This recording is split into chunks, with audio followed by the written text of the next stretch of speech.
Ankleshwar Amboli road પર પાલિકા દ્વારા 18 લાખના ખર્ચે મજબૂતીકરણ શરૂ કરાયું હતું. સર્વોદય નગરથી પાલિકા સુકાવલી ડમ્પિંગ સાઇટ સુધી માર્ગનું નવીનીકરણ તો સર્વોદયથી એશિયાટ નગર સુધીના માર્ગનું પેચવર્ક શરૂ કરાયું હતું. પાલિકાની કારોબારી ચેરમેન તેમજ ટીમ દ્વારા સ્થળ પર રહી રોડની કામગીરી ચકાસી હતી. અંકલેશ્વર આંબોલી રોડ ચોમાસા દરમિયાન અત્યંત બિસ્માર બન્યો હતો. જો કે પાલિકા હસ્તક રોડ ન હોવાથી પાલિકા રિપેર વર્ક કરવું મુશ્કેલ બન્યું હતું. જે અંગે સંબંધિત જિલ્લા પંચાયત વિભાગ જોડે તાદમ્ય કેળવી રોડની કામગીરી અંતે આજરોજ શરૂ કરી હતી.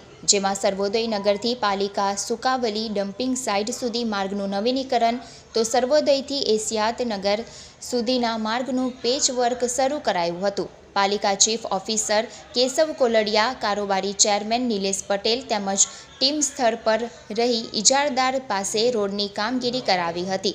3 લેયર રોડની હાલ કામગીરી થઈ રહી છે, જે બાદ અંતિમ કાર્પેટ લેયર કરવામાં આવશે. આ અંગે કારોબારી ચેરમેને નિલેશ પટેલે જણાવ્યું હતું કે લોકોની સમસ્યાને ધ્યાને લઈ ત્વરિત અસરથી રોડ કામગીરી કરવામાં આવી છે.